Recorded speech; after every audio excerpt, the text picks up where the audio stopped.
Corona virus নিয়ে একটা কথা প্রায় হচ্ছে গিয়ে আমরা অনেকের মুখে শুনি, সেটা হচ্ছে করোনা ভাইরাস একটি মানব সৃষ্ট ভাইরাস। এটা কোনো প্রাকৃতিক দুর্যোগ নয়, এটা একটা মানব সৃষ্ট দুর্যোগ। মানুষই হচ্ছে গিয়ে ভাইরাসটাকে মারণাস্ত্র হিসেবে ডেভেলপ করেছে বা ডিজাইন করে হচ্ছে গিয়ে পৃথিবীতে ছেড়ে দিয়েছে।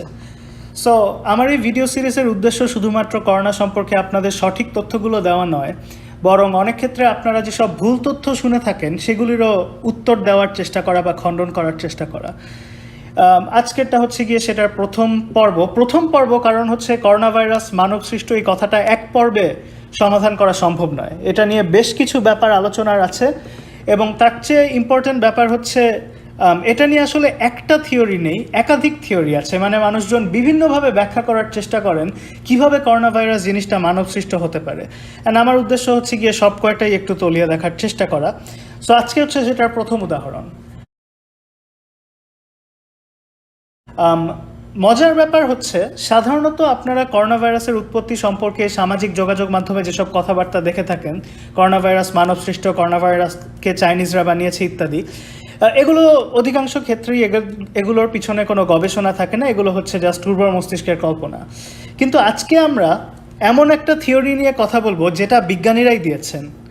মানে করোনা ভাইরাস আসার পরপরই কিছু বিজ্ঞানীরা হচ্ছে এই তত্ত্বটা দিয়েছিলেন, তারপর হচ্ছে অন্যান্য বিজ্ঞানীরা সেটাকে ভুল প্রমাণ করেছেন বা খণ্ডন করেছেন। সেই তত্ত্বটা হচ্ছে করোনা ভাইরাসকে এইডস ভাইরাস থেকে, অর্থাৎ হিউম্যান ইমিউনো ডেফিসিয়েন্সি ভাইরাস, আমরা যেটাকে HIV ভাইরাস বলি, সেটা থেকে করোনা ভাইরাসকে বানানো হয়েছে, তৈরি করা হয়েছে। এখানে আপনারা যেটা দেখতে পাচ্ছেন সেটা হচ্ছে একটা সায়েন্টিফিক রিপোর্টের প্রথম অংশ, এটাকে গবেষণাপত্র বলা যাবে না। এটা হচ্ছে ভারতের একদল গবেষক বানিয়েছিলেন জানুয়ারিতেই, অর্থাৎ করোনা ভাইরাস প্রাদুর্ভাবটার মাসখানেকের মধ্যেই তারা এটা বানিয়েছিলেন। এই গবেষণাপত্রের বক্তব্য হচ্ছে, তারা যেটা বলার চেষ্টা করেছেন তা হলো করোনা ভাইরাসের সাথে HIV ভাইরাসের কিছু অদ্ভুত মিল আছে। এখন মিল থাকবে সেটা এক কথা, কিন্তু অদ্ভুত মিল বলার কারণ কি? অদ্ভুত মিল বলার কারণ হচ্ছে করোনা ভাইরাস এবং HIV ভাইরাস দুটোর মধ্যে অ্যাবসোলুটলি কোনো ধরনের মিল নেই, মানে একটা আরেকটার বংশের মধ্যে পড়ে না। কাজেই দুটোর মধ্যে যদি মিল দেখা যায় তাহলে বুঝতে হবে এই মিলটা প্রাকৃতিকভাবে আসেনি, এই মিলটা বানানো হয়েছে। কেহ বা কাহারা কোনো উদ্দেশ্যে HIV থেকে কোনোভাবে করোনা ভাইরাস বানিয়েছেন বা এরকম কিছু একটা করেছেন। তারা গবেষণাপত্রে এটা সরাসরি বলেননি, কিন্তু কাইন্ড অফ মেসেজটা যেন ওরকমই ছিল। এবং এটা একটা প্রমাণ হচ্ছে অন্যান্য সামাজিক যোগাযোগ মাধ্যম। এখানে আপনারা বেশ বিখ্যাত একটা ওয়েবসাইটের উদাহরণ দেখতে পাচ্ছেন, রেডিট। সেখানে হচ্ছে গিয়ে একজন বলছেন, মানে একটা গ্রুপে বলা হচ্ছে যে এই গবেষণাপত্র বা এই রিপোর্টের ভিত্তিতে প্রমাণিত হয় যে জিনিসটাকে আসলে চাইনিজরা বানিয়েছে, নতুন করোনা ভাইরাসকে আসলে চাইনিজরা ডিজাইন করেছে। তো এটা হচ্ছে গিয়ে আমাদের আজকের আলাপ আলোচনার বিষয়। আমরা হচ্ছে প্রথমে দেখব এগুলোর পক্ষে ভারতীয় বিজ্ঞানীরা কী কী যুক্তি দিয়েছিলেন, এবং তারপর আমরা দেখব এই যুক্তিগুলোর উত্তর কী, বা অন্যান্য বিজ্ঞানীরা কীভাবে সেই যুক্তিগুলোকে খণ্ডন করেছিলেন। তো এই জিনিসটা দেখে একটু ভয় লাগতে পারে, বেশ জটিল ব্যাপারটা, ভয় লাগার কিছু নেই। আপনারা যেই জিনিসটা লক্ষ্য করেন সেটা হচ্ছে এখানে 4টা বক্সের মতো আছে। একদম প্রথম সারিতে একটা বক্স, দ্বিতীয় সারিতে 2টো বক্স, আর 1 2 3 4 5 নম্বর সারিতে হচ্ছে গিয়ে আরেকটা বক্স। সেই 4টা বক্সের তাৎপর্য কী? এই বক্সগুলো নিয়েই হচ্ছে গিয়ে আমাদের প্রথম কথা, এবং বক্সগুলোই হচ্ছে এই ভারতীয় বিজ্ঞানীদের একমাত্র প্রমাণ। ভারতীয় বিজ্ঞানীরা যেটা করেছেন তারা হচ্ছে গিয়ে করোনা ভাইরাসের যে RNA, অর্থাৎ এটার যে বংশগতি বস্তু, সেটার একটা জিন নিয়েছেন। জিনটা নিয়ে তারপর সেটাকে হচ্ছে ডেটাবেজের সাথে মিলিয়ে দেখেছেন। আমরা যত ভাইরাস আবিষ্কার করি সবারই হচ্ছে DNA বা RNA বা বংশগতির তথ্য একটা ডেটাবেজে জমা হতে থাকে, যাতে আমরা সবাই সেটা নিয়ে কাজ করতে পারি, মানে পৃথিবীর বিজ্ঞানী সমাজ যাতে সেটা নিয়ে কাজ করতে পারেন, এরকম একটা স্পেশাল ডেটাবেজ ইন্টারনেটে আছে। সো তারা যখন করোনা ভাইরাসের জিনোমটাকে নিয়ে এই ডেটাবেজের সাথে মিলিয়ে দেখলেন, তারা লক্ষ্য করলেন করোনা ভাইরাসের একটি জায়গায় এরকম 4টি ছোট ছোট অংশ আছে, যেগুলো এখানে বক্স দিয়ে দেখানো হয়েছে। সেই 4টি অংশের সাথে আসলে পৃথিবীর কোনো আবিষ্কৃত ভাইরাসের কোনো মিল নেই, একমাত্র ব্যতিক্রম হচ্ছে HIV। অর্থাৎ এই 4টি নতুন অংশের সাথে শুধুমাত্র HIVরই মিল আছে, আর কোনো কিছুর মিল নেই। এখান থেকে হচ্ছে গিয়ে মানে তাদের সন্দেহটা ঘনীভূত হওয়া শুরু করলো, এবং ব্যাপারটা আরও ঘনীভূত হলো। সেটার জন্য আমাকে 8-2 লাইন বিজ্ঞান বলতে হবে, যদিও এটা হয়তো আপনারা সবাই জানেন। বাম দিকের ছবিটার সাথে আশা করি আপনারা সবাই পরিচিত। এটা হচ্ছে করোনা ভাইরাসের একটু শৈল্পিক রূপ। করোনা ভাইরাসের উপর যে লাল বড় বড় খাঁজগুলো দেখতে পাচ্ছেন, সেগুলো হচ্ছে গিয়ে বলতে পারেন করোনা ভাইরাসের চাবি। মানে অসুখ যদি বাঁধাতে হয় তাহলে করোনা ভাইরাসকে আমাদের কোষের মধ্যে ঢুকতে হয়। এখন কোষের মধ্যে ঢুকতে হলে আগে হচ্ছে কোষের গায়ে তার লাগতে হয়, কোষের মানে গায়ে এসে কাইন্ড অফ কোষটাকে শনাক্ত করতে হয়। ব্যাপারটা অনেকটা তালাচাবি প্রক্রিয়ার মতো। আমি এর আগে আমার আরেকটা ভিডিওতে বলেছি। যেমন আপনারা যদি ডান দিকের ছবিটার দিকে তাকান, নিচে যে হলুদ দুটো রেখা দেখতে পাচ্ছেন সেটা হচ্ছে গিয়ে আমাদের মানে মানুষের কোষের দেয়াল। এবং এটার গায়ে সবুজ রঙের একটা জিনিস আপনারা দেখছেন H2 লেখা, এটা হচ্ছে গিয়ে বলতে পারেন আমাদের কোষের তালা। এটার সাথে করোনা ভাইরাসের গায়ের ওই খাঁজগুলোর একটা এসে লাগলে তারপর হচ্ছে ভাইরাসটা কোষের ভেতরে ঢুকতে পারে এবং অসুখ বাঁধাতে পারে। তার মানে কি? তার মানে ভাইরাসের গায়ে এই যে চাবির মতো অংশগুলো থাকে, এই অংশগুলো খুব গুরুত্বপূর্ণ। এবং কথার কথা, আপনি যদি নতুন ভাইরাস ডিজাইন করতে চান, আপনি হচ্ছে এই অংশগুলোকেই ডিজাইন করবেন। কারণ আপনার উদ্দেশ্য হচ্ছে এমন একটা ভাইরাস বানানো যেটা মানুষের কোষের মধ্যে ঢুকতে পারে, তাই তো? সো সেটা বানানোর উপায় হচ্ছে এই ভাইরাসের চাবিটাকে নতুন করে ডিজাইন করা। মানে এই এই দৃষ্টিভঙ্গি থেকে দেখলে ভাইরাসের এই চাবির মতো অংশগুলো হচ্ছে সবচেয়ে সন্দেহজনক। আর ভারতীয় বিজ্ঞানীরা যেটা দেখলেন, ওই যে 4টা বক্স আপনাদেরকে দেখালাম, 4টা নতুন অংশ ভাইরাসের, যেটা কিনা শুধুমাত্র HIV-তেই পাওয়া যায়, এই 4টা অংশ সবকয়টাই পড়েছে এই ভাইরাসটার এই সন্দেহজনক জায়গাটাতে। সো এটার পর হচ্ছে গিয়ে তারা আর অপেক্ষা করলেন না, তারা বলে দিলেন যে নিশ্চয়ই এখানে মানে কিছু একটা ইন্টারেস্টিং ব্যাপার হচ্ছে। কারণ একে তো এই 4টা অংশ নতুন, 2 নম্বর এই 4টা অংশের সাথে অন্য ভাইরাসের কোনো মিল নেই, 3 নম্বর আছে শুধু এক HIV-র সাথে যা কিনা মানে করোনার বংশতেও নেই, এবং 4 নম্বর এই 4টা অংশই হচ্ছে গিয়ে এই সন্দেহজনক জায়গাটার মধ্যে। এই সবের ভিত্তিতে তারা হচ্ছে গিয়ে বলে ফেললেন যে এখানে আসলে অদ্ভুত কিছু একটা ঘটছে, ইন্টারেস্টিং কিছু একটা ঘটছে। সো এই ছিল মোটামুটি তাদের দিককার যুক্তি। এবার হচ্ছে আমরা যেই ব্যাপারটা দেখব সেটা হচ্ছে পরবর্তীতে অন্যান্য বিজ্ঞানীরা কিভাবে তাদের এই যুক্তিটার জবাব দিলেন। এখানে আপনি একটা গবেষণাপত্র দেখতে পাচ্ছেন। এই গবেষণাপত্রটা বেশি দিন হলো বের হয়নি। এখানে আরেক দল বিজ্ঞানীরা ভারতীয়রা যে গবেষণা করেছেন সেটাকেই বলতে পারেন আরেকবার করেছেন, মানে আরেকটু সূক্ষ্মভাবে এবং আরও কয়েকটা জিনিস কনসিডার করে তারা একই গবেষণাটা করেছেন। এবং এর মাধ্যমে তারা দেখিয়েছেন হচ্ছে ভারতীয় গবেষকদের সেই থিওরিটা ভুল ছিল। সো কীভাবে তারা সেটা দেখিয়েছেন?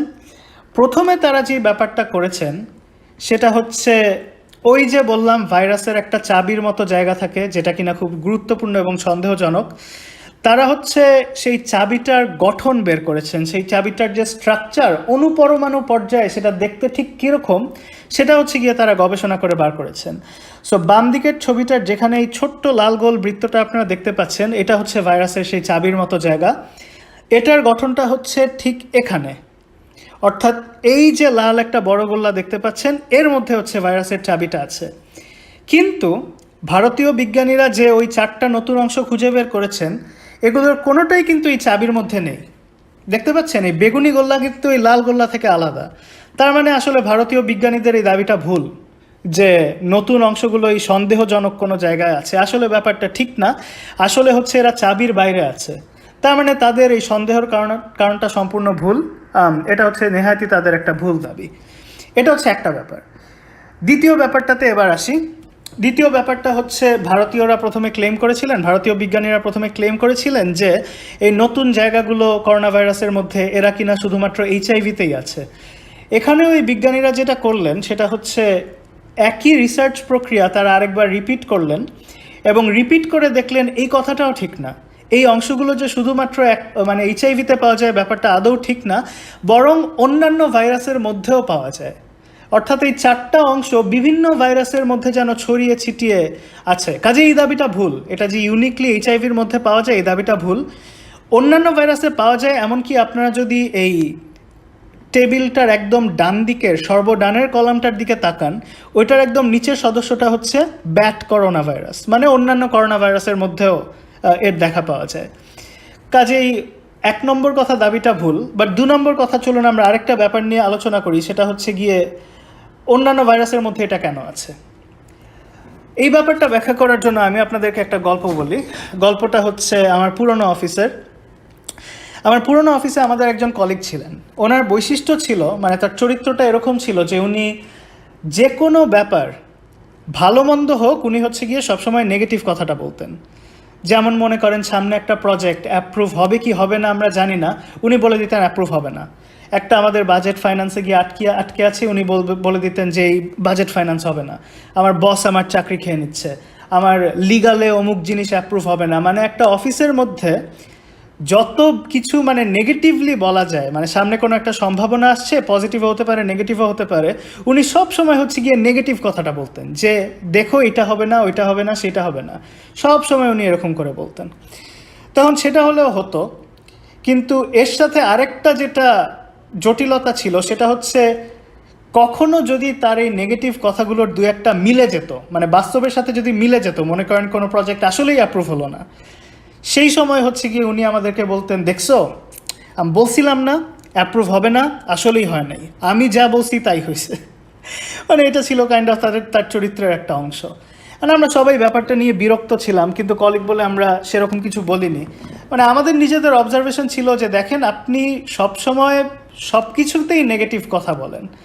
এখন যে ব্যক্তি সব কিছুতেই নেগেটিভ কথা বলে, দুই একটা সময় তো তার সেই নেগেটিভ কথা লেগেই যাবে। এটার জন্য তো আপনার পীর আউলিয়া দরবেশ হওয়ার দরকার নেই, তাই না? মানে জাস্ট র্যান্ডমলি চান্সজনিত কারণে আপনি যদি সবসময় একই কথা বলে যেতে থাকেন, কিছু কনটেক্সে লেগে যাবে, এটা তো অবাক হওয়ার কিছু নেই। ইনফ্যাক্ট যদি ব্যাপারটা এমন হতো যে আপনি সবসময় নেগেটিভ কথা বলছেন এবং সবসময় মানে পরিস্থিতি মানে কখনোই আপনার কথা ঠিক হচ্ছে না, তাহলে বরং আমরা বলতাম সেখানে একটা ইন্টারেস্টিং ব্যাপার আছে। আমরা বলতাম আমাদের অফিসে একজন উল্টো দরবেশ আছেন, উনি হচ্ছে গিয়ে যা বলেন বাস্তবে সবসময় তার উল্টোটা হয়। মানে এই ব্যাপারটাকে আসলে বাংলায় একটা সুন্দর প্রবাদ দিয়ে ব্যাখ্যা করা হয়, ঝড়ে বকমরে ফকিরের কেরামতি বাড়ে। তো গল্প থেকে এবার একটু বিজ্ঞানে আসি। এখানে আসলে সেই ব্যাপারটাই হচ্ছে, আম, বিজ্ঞানীরা আসলে এখানে কি করছেন, বিজ্ঞানীরা এখানে ভাইরাসের যে জিনোম সেটার সিকোয়েন্সের সাথে সার্চ দিচ্ছেন, তাই না? আর ভাইরাসের জিনোমের যে ডেটাবেস সেটা একটা বিশাল ব্যাপার। এটা কয়েক লাখ বই পরিমাণ তথ্য এখানে আছে, কয়েকটা লাইব্রেরি এর মধ্যে এটা যেতে পারে। তো এত বিশাল পরিমাণ তথ্যের মধ্যে আপনি যদি 6, 7, 8 অক্ষর বিশিষ্ট ছোট ছোট অংশ ধরে সার্চ দেন, এটা তো নেহায়েতি দৈব কারণে, মানে একদম চান্সের কারণে র্যান্ডামলি মিলে যাবে। এটার জন্য তো মানে ফকিরের দোয়ার দরকার নেই, এটার জন্য তো কোনো অলৌকিক কিছু বা মানে তাৎপর্যপূর্ণ কিছু হওয়ার দরকার নেই, এটা তো এমনিতেই মিলে যাবে আপনি যদি এত বড় ডেটাবেজের মধ্যে এতটুকু অংশ নিয়ে সার্চ দেন। মানে ব্যাপারটা অনেকটা লুডো খেলায় পরপর 3টা ছক্কা ওঠার মতো। ব্যাপারটা একটু অদ্ভুত, এবং যার উঠছে তার জন্য ব্যাপারটা একটু পজিটিভ, কিন্তু মানে এটা তো অস্বাভাবিক কিছু না। এটা যদি হয় তাহলে তো আমরা অন্য কিছু মনে করবো না, এটা হতেই পারে, খেলার মধ্যে একসময় এটা হতেই পারে। তো এখানে আসলে ব্যাপারটা সেরকমই হয়েছে। এখন বিজ্ঞানীরা বেশ চালাক, তারা যেটা করেন তারা হচ্ছে এরকম একটা সার্চ প্রক্রিয়ার সময় একটা জিনিস, এই যে র্যান্ডমলি মিলে যাচ্ছে কিনা এটার সম্ভাবনা কতটুকু, এটা হচ্ছে তার একটা পরিসংখ্যান দিয়ে বের করতে পারেন। মানে তারা ক্যালকুলেশন করে বের করতে পারেন যে র্যান্ডমলি মিলে যাওয়ার সম্ভাবনাটা কতটুকু। এবং সেটাই হচ্ছে এই টেবিলটার মাঝখানের যে কলামটা আপনারা দেখতে পাচ্ছেন, ই ভ্যালু, মানে সেই ভ্যালুটা দিয়ে প্রকাশ করা হয়। ই ভ্যালুর মান যদি খুব ছোট হয়, যেমন মনে করেন 0.1 হয় বা তারও ছোট হয় বা ওই রকম হয়, তাহলে আমরা এই সিদ্ধান্তে আসি যে এখানে ফকিরের দোয়া ছিল। ঝড়ে বক মরেনি, এখানে ফকিরের দোয়া ছিল, এবং এই মিলটা আসলে আকস্মিক নয়, এই মিলটা দৈব নয়, এই মিলটা আসলে তাৎপর্যপূর্ণ। সেটা যদি 0.1 বা এরকম কিছু হয়। কিন্তু ই ভ্যালু যদি তার চেয়ে অনেক বেশি হয়, তাহলে আমরা এই সিদ্ধান্তে আসি যে এই জিনিসটা আসলে র্যান্ডম, এটা হচ্ছে পরপর 2টো ছক্কা ওঠার মতো, এটা আকস্মিক, এটাতে মানে তেমন আশ্চর্য হওয়ার কিছু নেই। এখানে আপনারা ই ভ্যালুগুলো যেগুলি দেখতে পাচ্ছেন সেগুলো 0.1-এর অনেক অনেক বেশি। মানে এখানে সর্বনিম্ন ভ্যালুটাই হচ্ছে 27। মানে 0.1 দূরে থাক, 1, 2 সব কিছু থেকে এই ভ্যালুগুলি অনেক অনেক বেশি। কাজেই বিজ্ঞানীরা আসলে সহজেই সিদ্ধান্তে আসতে পারলেন যে ওই ভারতীয় বিজ্ঞানীরা যে এইচআইভির সাথে মিল পেয়েছিলেন এবং এখন যে আমরা অন্যান্য ভাইরাসের সাথে মিল পাচ্ছি, এই পুরো ব্যাপারটাই আসলে আকস্মিক। এটা মানে এটায় বিস্মিত হওয়ার কিছু নেই, এটা জাস্ট র্যান্ডম একটা ফেনোমেনন। এবং এখানে একটা মজার কথা, সেটা হচ্ছে ভারতীয় সেই বিজ্ঞানীরা কিন্তু তাদের কাজের ই ভ্যালুগুলো প্রকাশ করেননি। মানে ই ভ্যালুগুলো প্রকাশ করলে আমরা তখনই বুঝে যেতাম যে এই কাজের মধ্যে একটা প্রবলেম আছে, এটা হচ্ছে একটা স্ট্যাটিস্টিক্যাল ফ্লুক, এটা হচ্ছে একটা আকস্মিক ব্যাপার। কিন্তু তারা তাদের রিপোর্টের মধ্যে সেই ই ভ্যালুগুলো প্রকাশ করেননি, যেটা কিনা এই নতুন বিজ্ঞানীরা করেছেন, এবং তার মধ্যে তারা মানে ব্যাপারটার বাস্তবতা আমাদেরকে দেখিয়েছেন। তো আমরা উপসংহারে আসি। আসলে উপসংহার হচ্ছে পুরো ব্যাপারটা খামোখাই একটা সময় নষ্ট ছিল, কিন্তু এর মধ্যে দু একটা শিক্ষণীয় ব্যাপার আছে। শিক্ষণীয় ব্যাপার হচ্ছে বিজ্ঞানীরাও যে মাঝে মধ্যে ভুল করে ফেলেন, এবং ভুলগুলো আসলে তখন হয় যখন একটা নতুন ব্যাপার আসে, যেমন করোনা ভাইরাস হচ্ছে গিয়ে খুব নতুন একটা ব্যাপার। তখন হচ্ছে গিয়ে সব বিজ্ঞানীরা চেষ্টা করেন খুব দ্রুত তাদের গবেষণাটা বের করতে, এবং সেই পর্যায়ে হয়তো মাঝে মধ্যে একটু কাঁচা কাজ তারা করে ফেলেন, এবং তার ফলে আসলে কিছু ভুল হয়। যাই হোক, পরবর্তীতে ভুলটা শুদ্ধ হয়েছে, অ্যান্ড এখন আমরা জানি আসলে এইডসের সাথে করোনা ভাইরাসের আসলেই কোনো সম্পর্ক নেই।